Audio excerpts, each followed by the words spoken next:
Polisi meriksa 15 wong saksi jero kasus tewasnya salah siko tahanan di Rutan Pak Jo Plembang. 11 wong yang diperiksa diantaranya ngerupa ke penjaga tahanan rutan tersebut.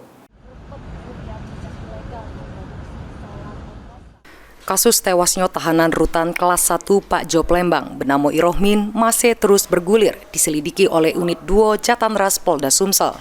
Penyidik ini sudah memeriksa 15 wong saksi atas kematian korban, yang mana 11 diantaranya ngerupa petugas penjaga tahanan sama tenaga kesehatan, yang pas kejadian ngelakukan penanganan medis pada korban sebelum tewas.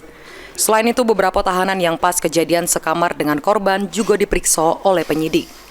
Hal tersebut disampaikan oleh Kabid Humas Polda Sumsel, Kombes Pol Sunarto. Menurutnya, penyidik ini masih menunggu hasil otopsi jasad korban sebagai barang bukti yang masih diperiksa oleh tim kedokteran forensik.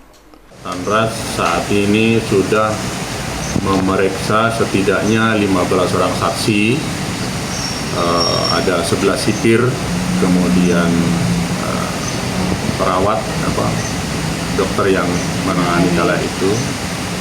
Kemudian juga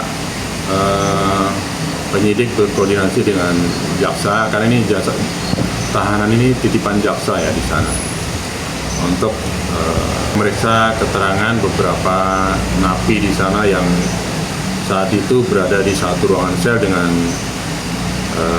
korban. Keluarga korban membuat laporan polisi sesudah menemukan kejanggalan di badan korban. Yolah ada luka-luka, kemudian keluarga minta jasad korban untuk divisum. Mulyadi, PAL TV.